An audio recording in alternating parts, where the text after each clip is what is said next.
Welcome to Unleashed, the podcast where we redefine leadership by focusing on what truly matters, the people driving change. Change leadership is about guiding people through transformation in a way that inspires them to embrace change because they believe in it. Whether you're a leader looking to foster a culture of growth or someone eager to break through barriers in life and business, this podcast is for you. Now our host, Wendi. Welcome to Unleashed. I'm Wendi, and I'm your host. Conflict in the workplace is inevitable. How you handle it can make or break a team.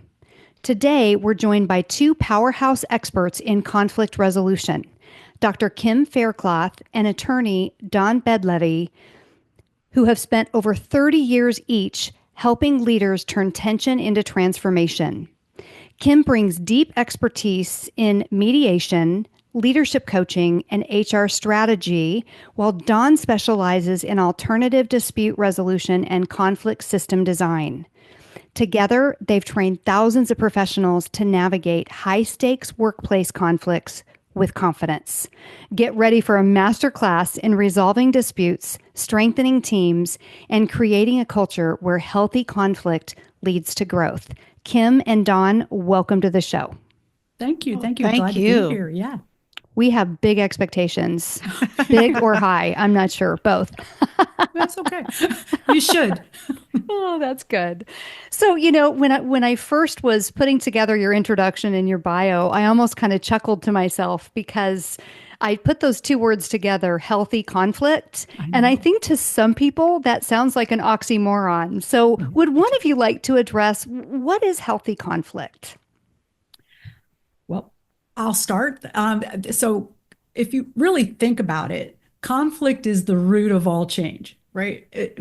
Think this idea, interest, perspective, and this idea, interest, perspective, even values, they don't coexist well yet, right? So that we have conflicts, right?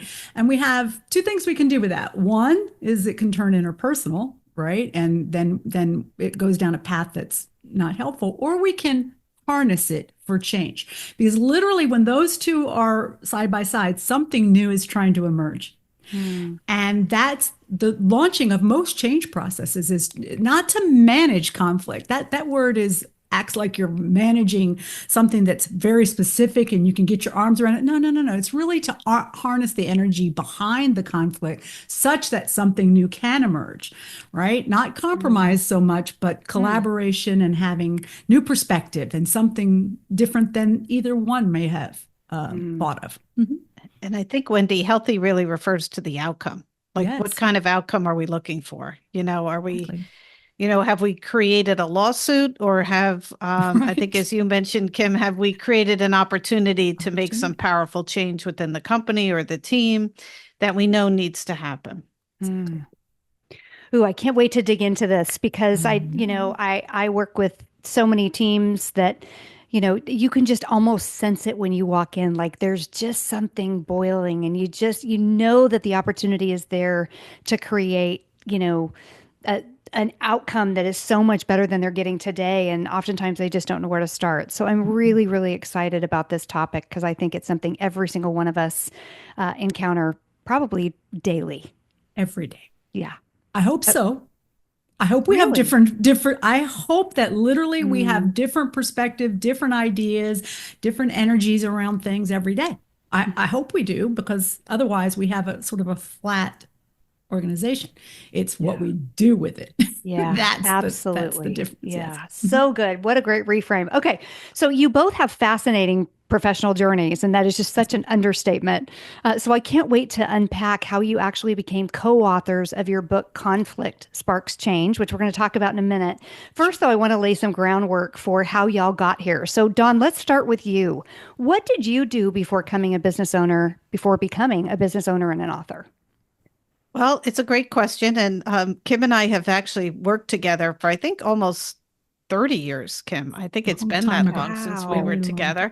And I started my journey as an attorney. The world of ADR, I started when I was a law clerk, clerking for a local judge in New Jersey. Hey, ADR, tell us, Dawn, what that is. Oh, I'm sorry. Alternative dispute resolution. Okay, So thank you. as law clerks, we were trained in mediation, and then we were set upon the people in the small claims court to try and help resolve their issues. So that was really my introduction to it. And then my specialty has been within the government, working as a personnel attorney. So then I wasn't doing mediations at that point. I was always on the other end of the cases, right? I might be representing the government in the mediation, and oftentimes I would think to myself, how did we get here? So, Kim and I met through our work there and within the government. So Kim was in the Human Resources Department, and I was I was with the attorneys.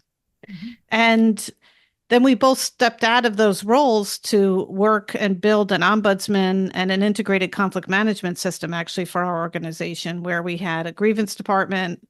At one point, we had our anti-harassment group, and also our ombudsman mediation practice, all under one center.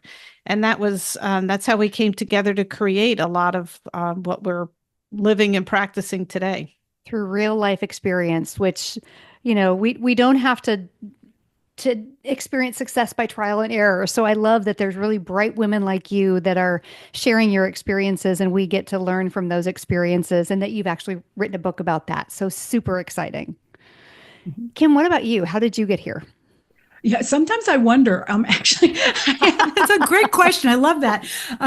I started as a human resources. My master's degree is in human resources, and I was doing the traditional human resources, all things human resources, compensation and employee relations. And I was an HR director for a while, and just education and training. That led me to really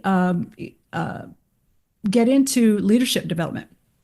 And so as I was working for my doctorate, my doctorate's in organizational leadership and management.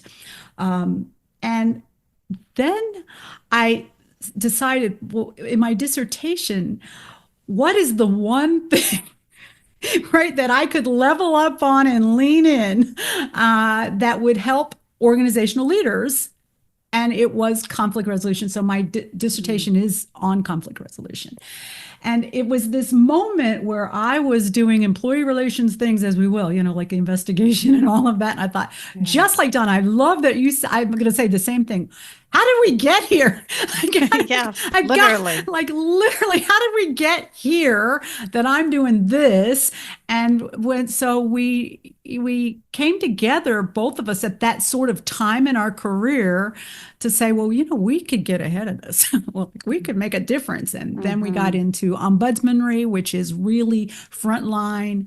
Ombuds have mediation and training and development, and they have all sorts of tools available to them in order to engage in conflict with any workforce. And now I train other mediators how to mediate.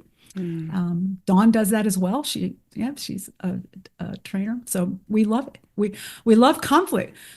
So it's always unusual to say that. How is that even possible? You like conflict. We have come to realize the benefit of conflict when you can harness it and teach people how to engage in it practically, practically.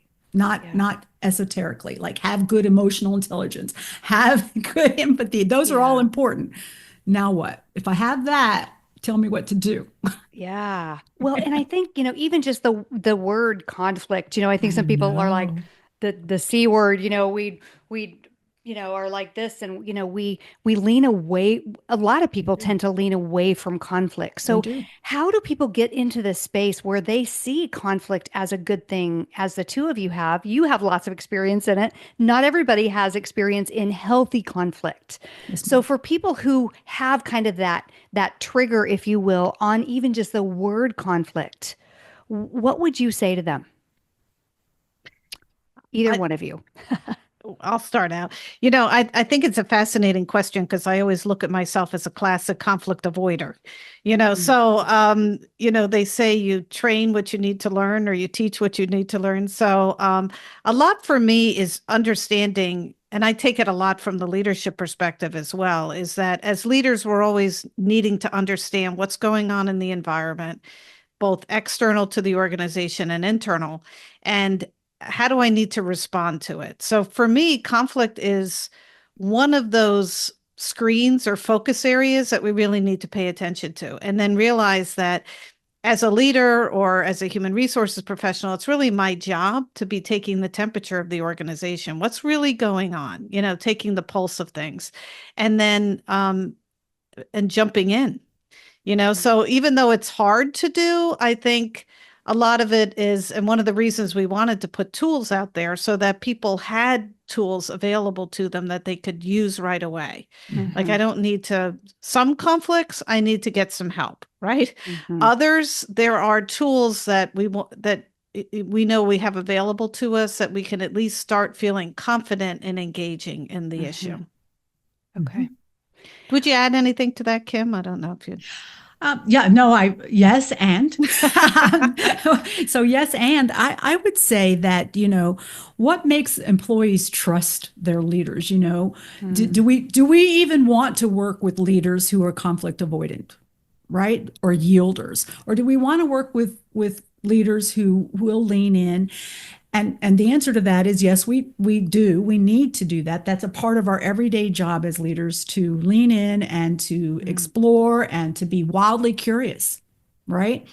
And one of the ways that we trust anybody, particularly leaders, is for them to get competent and confident in this subject, right?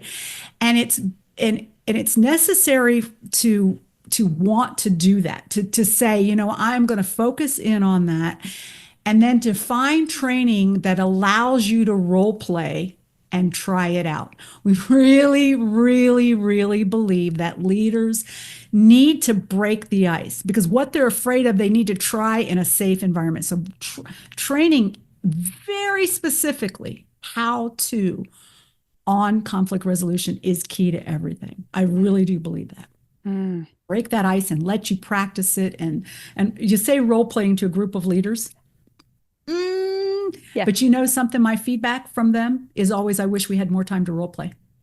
So the first day it's like, what? And then the last day my feedback is always, I wish we had more time. Yeah, I believe that. It's so funny when I'm doing workshops, and I've actually it's become one of my jokes, because you all know, you say the word role play and you get people looking at you like, is she really going to make me, like, is this really going to happen?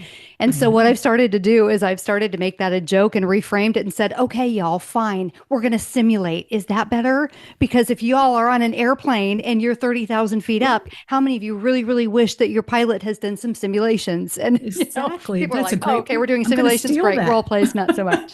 Anyway, such a side note. When you all have had so much experience with leaders, walking them through some of your strategies that you have perfected in conflict resolution. Before we get there, though, I would love to hear your take on, and let's start with Kim. Conflict is unavoidable in organizations. For sure. So what's the biggest mistake that you see that leaders make when trying to resolve it? Because maybe they see the conflict is there. As you said, Kim, they need to lean in. Yes. So they see that it's there. What are the mistakes that they make when they do lean in? Yeah. So lean in and level up and then engage. And so the mistake that folks that I see is not taking enough time to explore completely before I speak. Delay responding. I say to leaders all the time, when you're intaking, having a framework, which the book does give you a framework for how to receive the information. And the framework helps leaders because it helps them to think about questions that might be missing. Like, what have you done so far? And because you're receiving a lot of information, it's usually coming out of whomever's coming at you very quick and very convoluted. So a framework helps to have it. And then it's okay to say, you know what? You've given me a lot to think about. You have, and I want to respect that. I really do. So give me a day. I'm going to come back to you, and I'm going to really mull over the best way forward. That's one. And then second, not to promise confidentiality right out of your mouth. You know how many employees come to leaders and say, boss, can I just tell you something confidentially. And you say, sure. No, that your answer should be, first of all, I want to thank you enough for trusting me to come to me and let me help you with this. And then to help you, I'm not going to promise you that right away. What I will promise you is we'll co-create the next steps. But so it's those two things. If you could teach leaders just to delay responding and just to not feel overwhelmed, to engage right away and take a few minutes to think through it, take a few minutes to receive the information and think about what to do next. Yeah. And most times you do have that. Sometimes you don't, but most times you do. Yeah. And I think that flow of information is so important. And what you said, you have so much information coming at you. And I would hope that would be the case, because I think information is a gift. So do I. I've worked in a lot of organizations where there's this undercurrent where there isn't information getting to the leader, and people are, in a meeting going, yeah. And then they leave and there's all of this undercurrent. So if we have leaders who are not getting that information, and maybe they sense that there's conflict and yet they're not exactly sure, what would that look like? And Dawn, I'll have you answer that. Yeah, but as you were talking, Wendi, about kind of putting that scenario out there, I was thinking to myself, it's often the story we're telling ourselves as leaders.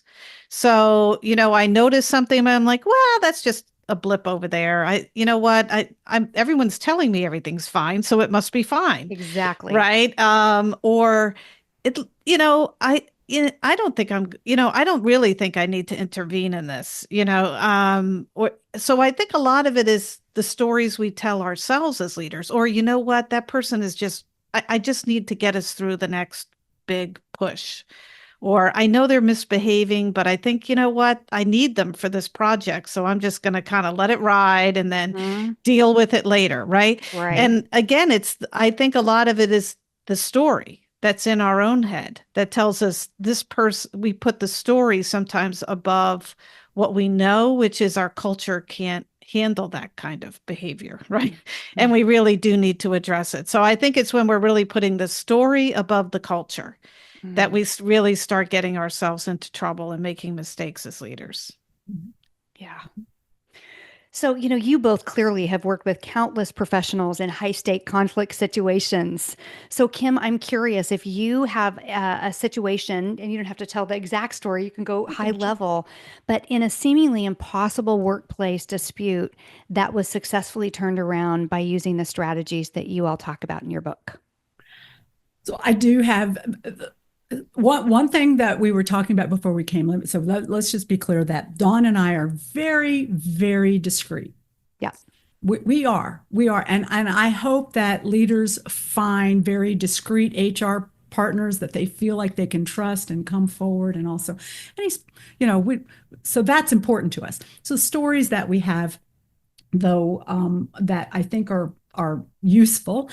I had a manager who was very conflict avoidant. And they were having problems with another organizational leader. And it really was, there's a business problem that started. That's when something must happen here, because I've got an impact to the organization. This conflict is causing an impact. It's not just, I got upset with, somebody down in the cafeteria. This is now we have an impact. And that's when I think, first that you need to lean in, right, to that. So they're having that problem, and they found me as an ombudsman, and we brought them into mediation, and we had a great mediation about that. We talked it through and we worked it. That mediation, that time spent with conflict caused that leader, one of the leaders, to come see me. And I learned that conflict avoidance was really impacting her ability to lead in so many areas with her employees. So she goes to the training, she comes out and practices it. 2 months later, she wrote me a note where she had engaged in 5 conflicts that had been long-standing in her organization. 5. Wow. And I can't give you the details of each, but all 5 were very much. So here we think it's about you coming and we're going to work on this with another leader. Turns out that space caused her to come back in just by being there. There's something called perceived organizational support as well. Even if your employees never use your conflict resolution processes, just knowing they're there and hearing about other people using them can beget, progress. But 5, in 2 months, this leader left training and engagement and coaching and made a magnificent difference in their work performance, as a leader. Wow. And I have a drawer full. I'm not even kidding. I'm not even exaggerating. I really don't have to exaggerate. I have a whole drawer full of people who write back and say, thank you. When was the last time, either of you, that someone sat and talked with you about this subject precisely and helped you with it? It's rare. I call it the most professionally intimate space you can have with a leader is to conflict coach and train them in conflict. Professionally, it's so like all kinds of things come out. Like, finally, I can talk about this. Help me. Yeah. Yeah. Yeah. Because again, like we said at the very beginning, it's something every single person deals with, whether it's in their life, their personal life, their, spills over to their professional life. And so I would see how just one person at a time, one workshop at a time, you're just having tremendous impact. So I want to go there. So you all have written a book, Conflict Sparks Change, and it's the 8 strategies, and it's specifically for HR professionals. So Dawn, specifically, why did you write it for HR professionals? I know it can be used, for anyone. Why specifically HR professionals? I think because I know Kim is an HR professional and I spent all my life working with HR professionals. I think it was just very natural for us. But aside from that, Wendi, we realized that they're the ones really on the front lines of most of these conflicts. So if a manager has an issue, they're going to their HR professional. For those organizations that have one, right, that are fortunate enough to have an HR professional, right? Which is why we say the book could be used really by anybody. But we particularly targeted them so that we could help our HR professionals have tools that they could use and feel confident that they could help their leaders through the conflict. And oftentimes we realized it's so not easy, but there's such a great opportunity at a very early stage to make a huge impact on an outcome. And sometimes we don't get a lot of time to realize, let's intervene now. And so that's why we really wrote it for them, to say they can make such a huge difference in the outcome by intervening early, by feeling empowered, and encouraging the leaders to come to them, actually, to get some advice as to how to intervene themselves. So that's why we really wanted to target. And I think something Kim mentioned earlier is so important. We wanted to give somebody practical steps, because when you're confronted with something, and sometimes the people are coming into the HR department to complain about their managers, let's be real, right? So they needed tools too, right? To try and discern what's really going on here. And we wanted to be practical with them. Not just theory, but what do you actually do? How do you actually engage? And how do you make sure that your engagement is constructive and you're not throwing gasoline on a fire, right? Yeah. But you're turning it the other direction. So, So let's get into the framework. You both kind of alluded to this framework and some of the strategies. And so I'm not going to ask you to give away everything. I would love for you to give us, Kim, a sneak peek into even just a couple of the strategies. What is the framework? So I'll give the one that I think, since we're talking about leaders now, I'm gonna give the leaders one that I honestly, I used to almost giggle about it, and then I started getting frustrated by it. And that was, a leader comes in, they're looking for help to the HR department, and later as when I was an ombudsman, when I was a mediator, right? So the same thing. And they've got this like legal size notepad of notes. They just have this legal size, and you could tell, you can almost imagine what it must have looked like out there. Like, I'm writing down everything you say because I've got to capture this. And so they come in with this scribbling notes, and you start, exploring that. And it's all over the place. And key information is like flipping to try to find it. So we have created both for HR professionals, and we have used it with leaders. Give here, just would you put it in this framework, and it's called sorted. Sorted, right? So as they're intaking brief little bullets in a framework of sorted, for example, what was objectionable? What were the emotions? What were their reactions so far? Right. So sorted, supportable, objectionable, reactions, thoughts, emotions, and desires. Sorted out by those categories. And at the end of that, you can very quickly look and say, well, they haven't told me how they feel about it. I imagine that they're what? Angry?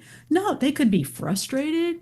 They could be hurt. They could be a lot of things. And it really, that one box that's missing can be the key for you actually showing that you care how they feel about it just by you asking the question, and you just made an assumption rather than actually questioning. So each of the sorted framework has questions just to sort of prompt you, and it's simple.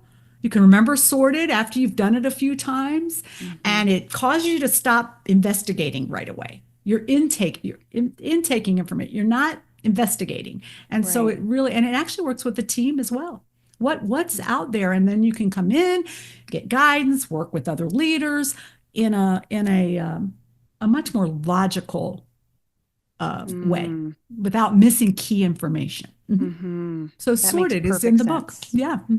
Yeah, because when I'm taking notes, when I'm doing intake, I'm all over the place. It's like I'm mind mapping, and then I have to go back and I have to figure out, where does that fit? And so you're teaching them to figure out Right where up it front. fits and to really drive that from the very beginning as part of the process. And be present with your questions because of that. They're focused, like it's coming in, they're already complex. So it's almost the word, I don't even know if it's a real word, complexifying it, just really getting it into a sorted fashion can be the first time that whoever's sitting in front of you has heard it clearly. They'll be like, wow, yeah, that's it. So you're reviewing it. Yeah, I think you got it. Yeah. And now actually I have it. Right. Yeah. Love it. Dawn, I don't know whether you have anything Yeah, to add Dawn, to what's that. another strategy? So Kim alluded to it, but I think the first part of our strategy is just how do you become present to the conversation? So we use the acronym HERE for that. And it's the first part of that is we call honoring the relationship. So up front, I'm going to establish the relationship that you're coming in on, right? So if I'm an HR person, an HR professional, and an employee is coming in, that's where I'm talking about, I'm an HR professional. I want to hear what you have to say, but understand I work for the company, right? So that's where we talk about confidentiality, right? Oftentimes people, especially if they'll say, well, I don't want you to tell anybody. And you have to be honest and say, I can't not tell somebody, depending on what you tell me, right? It might be something serious that the company has to address. So we really talk about, how do you be present to the conversation? And so the first is really setting out, I'm going to honor the relationship. I'm going to give the person the time they need. So, even talking about that, like you've got something serious to say, I'm going to set aside some time here, right? I'm not typing on my computer. I'm not taking other calls. Sometimes we listen that way. And so here is really a guide to professional HR professionals and leaders. How do I make sure I stay present? Another important aspect of that is I'm not going to judge what's being said right away. I'm really suspending judgment. I'm really listening to I'm suspending my gift of discernment. That's different, right? But I am suspending judgment. I'm not right away going to, another complainer walked in the door, right? I'm not going to say that I'm really going to be present to what's there. And that's what the HERE model is really about.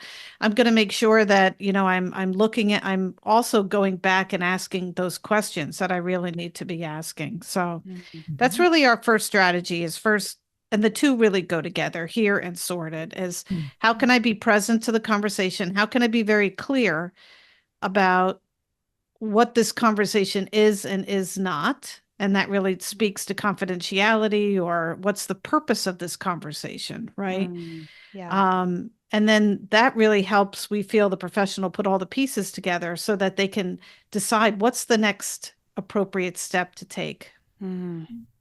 So I've heard both of you say at any given time, and if I'm thinking it, I bet there's some listeners out there that are having the same question I am, that this whole idea around confidentiality. So if someone comes into an HR office and it is something that they need to share, and yet they need confidentiality, how often does that conversation stop because then I can't share and the conversation's over, and yet it's information that is needed. So what do I do in a situation like that, whether I'm an employee or whether I'm an HR professional?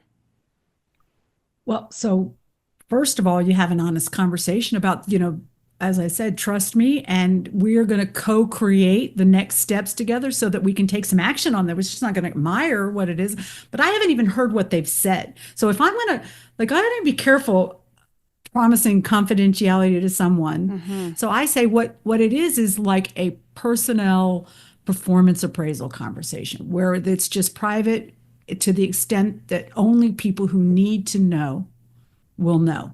And I think that they've brought it forward. So, they're no longer stuck. The minute somebody comes to find you, we say, well, they've been stuck. They might have been, but they have now made a move. They don't maybe realize it, but they've made a move towards outcome. We want a different outcome than what's there now. So having that conversation and just sitting with them and saying, thank you for bringing it, and we'll work on this together. And it may be that other people, I don't even know what we're going to talk about yet, but I want to hear it, and it may be that we'll need some help here to move forward. Right, for sure, but it's just it's a kind of a hard line to say. Even in mediations, formally, there are exceptions to confidentiality, harm to self and others. There's always an exception to confidentiality, right? Can we ever really promise confidentiality to anybody? So that word just is heavy lift. So this is a personnel sensitive conversation, when we have privacy, only the others that need to know, having that conversation with people. I've never had an employee who doesn't understand that we want to do something with this. We don't want to just talk about it. And we always encourage them to take action if it's appropriate. Maybe it's just coaching that needs to happen, so it's not necessarily I'm going to take action, but possibly, you're going to co-create with me, and you're going to say, I'm going to reach out. I'm going to be the one to reach out, and I'm going to co-create with you about what does that look like, It's that word, co-create. Co-create. Yeah, that keeps coming back. That paints a very different picture, because oftentimes they're going to HR for the answer versus that collaborative approach where we're going to figure this out together. And I think that does put a very different light on the situation, probably. It does. The other thing I would say, here's a tip for leaders. If you're listening out there, honestly, stop saying yes to them as they're talking to you. When the conflict brain honestly wants you to agree with them. And accidentally, what do we do when we're tracking with somebody? Bobbing head. Yep. Yeah. We are, aren't we? We are. That's what we're doing. That's great in almost all contexts. It really is. But I would give leaders, just write that down. Careful. Just even if you have to look wise by holding your, whatever it is, because employees are reading that you're agreeing with them when they're speaking and you're doing this. And so there's a little tip. Just even the book is full of just these little tips to think about. And it's not overwhelming. That makes sense. Now that I've said it, if anybody's listening to this, will be, I need to be careful about that. Yeah. When they're in conflict, they're looking for you to agree with them. And you don't mean to, you mean to be tracking. So just use your words saying, I'm tracking. Yes. And just tell me more. That's, tell me what more. Happened next. Yeah. Whatever. You know what I mean? What you have to do. Most powerful words. Yep. Yeah. Absolutely. Yeah. Just there. And I think what was coming to me when you asked the question, and as you were speaking, Kim and Wendi, you mentioned it. People are looking for some kind of action to happen. Yes, they are. So I think that's the bottom line. We know when they're coming to HR, they're coming to their leader. It's not that we have to do what they want necessarily, right? But it's that we have to do something with the information that's been given to us. So one of those mistakes, I think, is to do nothing with information that's given, right? Especially if it's important information, whether it's a business, information about the business, or it's information about a personal conflict that's going on. It's really important that we stayed up front. And that's part of, what we say, we're not going to just admire the problem. We're going to deal with it. Together. Co-create. Yeah. Co-create. Okay. So I'm curious, one of the things before we hit record that we were talking about is innovation. What does innovation have to do with conflict? And Dawn, you brought this up, so I'm going to ask you to answer this question first, and then Kim, you chime in. So innovation, creativity, it's all, you have to be in conflict in order to have innovation. So there has to be some change that's trying to emerge, right? And you need teams that are willing to get in it with each other around whatever it is you're trying to accomplish. So the conflict for us comes in where people are bringing different ideas, different thought processes. We have to be willing to be wrong, right? That's part of it. How do we iterate on something? How do we produce our prototypes? How do we test them? We put out hypotheses. We want to be wrong. Right? That's the heart of innovation too, and so conflict and how we manage that and make sure that we're keeping our teams on track around the task and it doesn't devolve into personal attacks on each other. Right. And that's the key to harnessing the power of conflict for innovation. Mm-hmm. And I would say this, I would add to that too, just this idea, this experience that I have working with innovation teams is that very often by not spending good time in the disruption phase results in compromise. And now compromise is a great word for a step that I have taken and I've personally taken, and I'm going to explore it pretty quickly because I have plenty of examples of launching off on a conflict that resulted in a compromise rather than a real exploration of both ideas and what's possible now and what might be a better idea.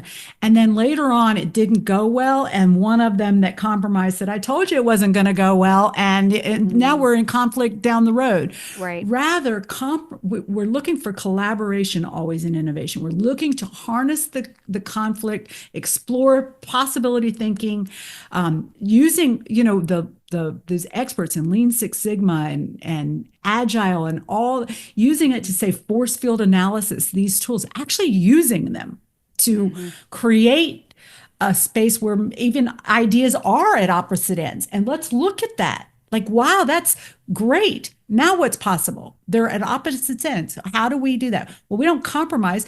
What's possible from that, right? Well, we might have to compromise, but we're going to revisit it and we're going to retest it. And I think part of the issue is we have this mindset. We have a change model in the book as well, that we're deciding. That's a heavy word, deciding. I'm deciding, right? And are we ever really deciding, or we have outcomes that we're testing, and that those outcomes in themselves are probably going to take us right back to disruption, right? Really, where we can go through the model again until we have other outcomes. And eventually we do land on an outcome. And the moment that we do, there's probably something else we need to work on in the disruption stage. So it's this cycle that goes around and around and around. And I think we get really hung up on decision being such a final thing that we have from conflict. We got to make a decision about this. What we really need to do is take a step that needs to be tested from this. That I think if we had that mindset, it's very, very useful. And we have experts that are really good at that, right? And I think we should bring them in. We used to call a devil's advocate. Remember, isn't that an awful word? Do you know that word, devil's advocate? I do, but I never really thought about it as a bad thing. This is a devil's advocate. These are nonconformers. We need to bring them in, but we used to call them such a terrible thing and say, okay, you're going to play the devil's advocate even if you're not. Where what if I have a natural inclination about any subject to not just be a conformist? Like that's my style. I'm an idea generator. I'm a nonconformist. Bring a few nonconformists in, see what that does in your disruption phase. It'll make you think deeper, for sure. That's Yeah. conflict, isn't it? When you bring one in and they're just like, oh, we tried that, 50 years ago. And you're like, oh, who brought them in? No, you should be like, tell me more, Yeah. right? You see what I mean? That's the innovation cycle really requires nonconformists to come in and disrupt you a little bit and Mm-hmm. create some constructive Yeah. Well, debate. and even that word disruption, I know. it sounds like it's such a bad thing, and yet disruption causes enlightenment, and we can Yeah. reframe things, and Yes, we we're can. not thinking about things the way that we always have, which could be really good things. I, they're necessary, even if we don't particularly like them. No one said, Yeah. oh, I want you to go in and just love this. I want you to spend 30 minutes and just really, working Mhm. with that nonconformist and just, I want you to like it. Yeah. No, it's just necessary. So I'm going to address the elephant in the room. So I'm a leader and I'm listening to this podcast and I'm going, yeah, yeah, yeah. Okay, this all sounds good. I know I have conflict on my team, and Yes, I'm you do. looking that at the amount of time that I have any given week. Yep. And if I am looking at a business impact, like a Yep. hard business impact, and I'm Yep. looking at having a conflict Yep. resolution brainstorming session, how do leaders find the time? Because this does take time. It does take Mhm. effort. It takes intentionality. Yes, it does. So I don't know which one of you wants to answer this question. Where do leaders start? It takes time. I think that's where I'll start, Kim, and then please jump. But I was thinking that's where I really think it's about the need for leaders to constantly be scanning the environment. Yes, that's right. So I think you're scanning not only for your business results, but you're also scanning for how are the people doing that are producing those business results, right? How are the teams doing? What is the health of the teams? And keeping it on the radar screen. And then learning to really pay attention to what are those indicators, those early warning indicators, right? We do that in Mm-hmm. business, right? We're looking for early indicators of a change in the market, or customer change or something along those lines. Well, the people give us their early indicator warnings as well, right? So I'm not going to wait. That light comes on my dashboard on my car. If I wait and just say I don't have time for it, well, eventually the car is going to break down, right? Mm-hmm. So I think it's the same with the people, right? Our business will get derailed, and we don't want to wait till that happens. So I think a Mm-hmm. lot of it is, if I catch something early and I start Mm-hmm. making inquiries, sometimes it is just a blip. And somebody will say, no, that was just a blip. We're working it out, right? And then I don't need to jump in and intervene. It could be something far more serious. And so that will take more time. But I think what we're trying to encourage people in, by just having the conversation in the first place, it may be something that doesn't require a lot of time, or it may be something that, had I not jumped in at this point, I would have found out in a really bad way. That's going to Mm-hmm. take lots of my time. So that's kind of what we discerned, and why we're so passionate about the early intervention and the tools that help with early intervention, because we saw the amount of time when things have gone very far down a path. Mm-hmm. And there's just no way to bring them back. Sometimes that's true. Kim, what are some of those early indicators? Mm-hmm. Yeah. Well, leaders really need to level up. First of all, there is smoke in your backyard to tell you that, like, it's there, so it's there. Yep. And the early indicators is when you're starting to see an impact. Honestly, when you are starting to see an impact from it, and you like to think that, well, this is leader. They just need to work better together. I don't think they like one another or all of that.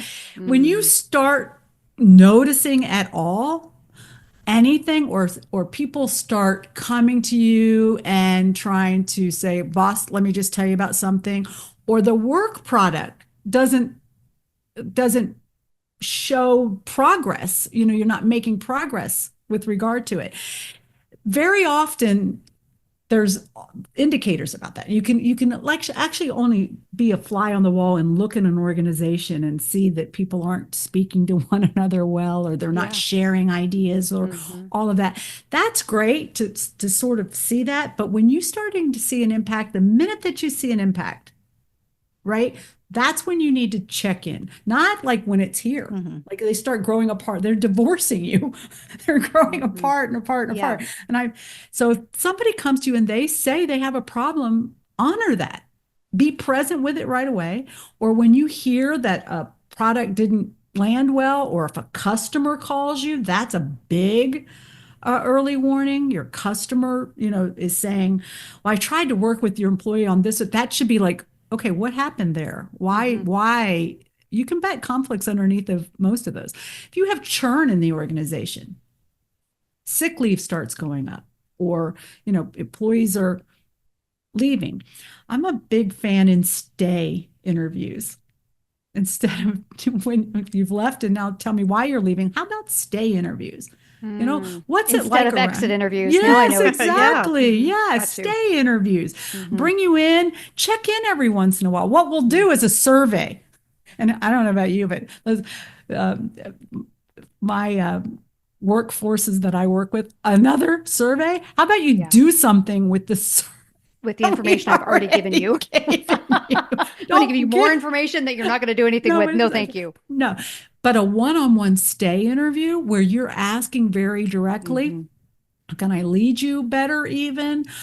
That will start to introduce, needs that will start taking you down the conflict. So it's really the relationships that you have. And do we have time for that? Well, all I need to do is put you in a room and have a cost of conflict conversation with a group of leaders. Looking at an actual conflict without saying the conflict and what's the outcome to your reputation, to the products and of that you look back on before you're saying, yeah, I actually have more time than I think to get in there and do this work, so I don't get to that work where I have to really spend a lot of time. Yeah, because I think so often leaders don't make the connection between conflict and productivity, turnover, customer experience, efficiency, all of those things. And so it's not prioritized. It's not. And yet we know it, like ask any leader and they'll tell you, we know it exists. And very often they'll say, and I'm not very good at it. And their 360 results from their development plans. Right. It's always top three. Always top three. It really is. So we know it's there. We need to lean in. We need to level up. And we do that with practice. We really do. And that's where HR consultants come in.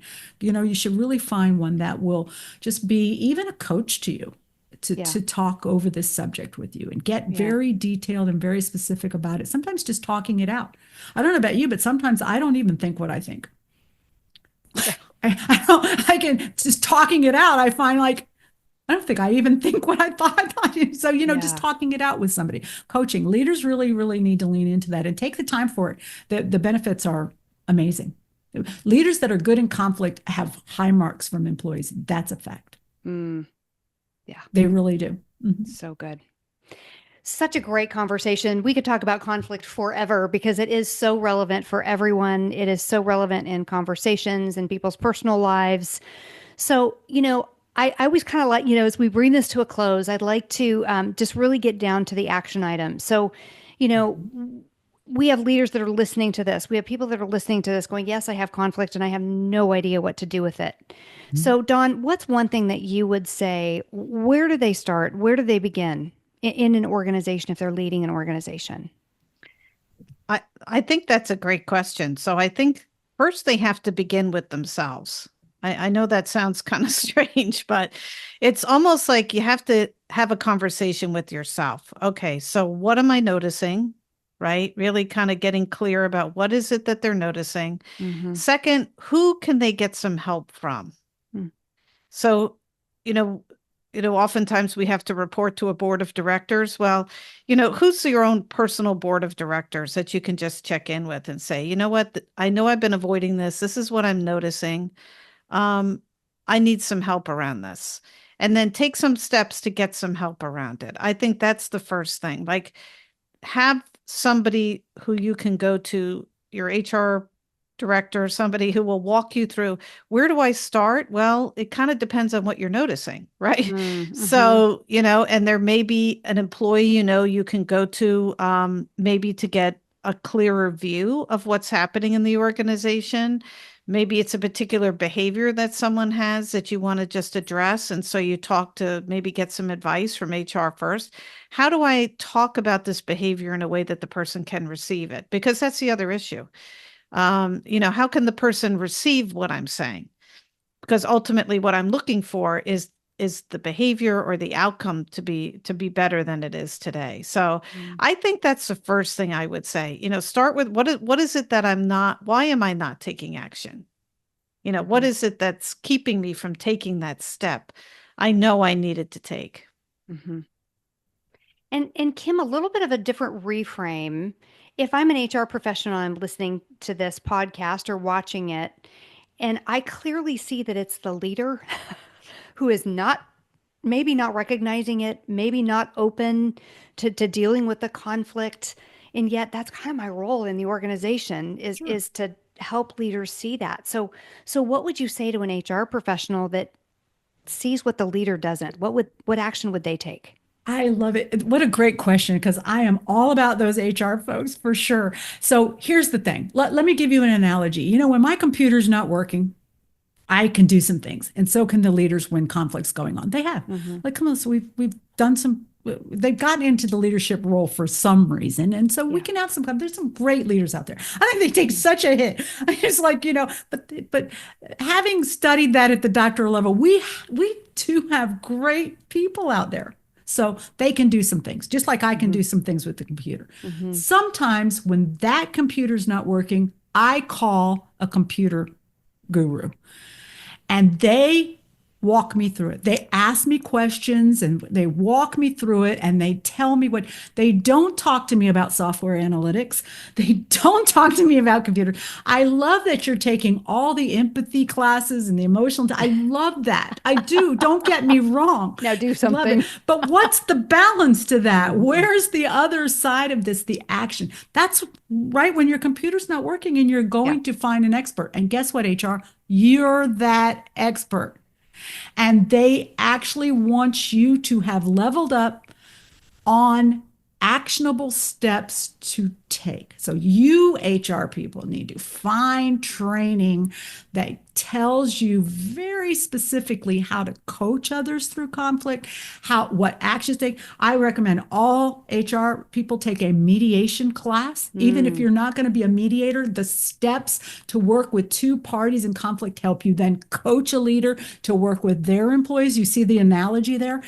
And even greater than that, when that computer's not working and they've walked me through some steps, I don't know about you, but sometimes they say to me, can I take over your screen? This actually is something I think that I need to handle as an expert, a computer expert.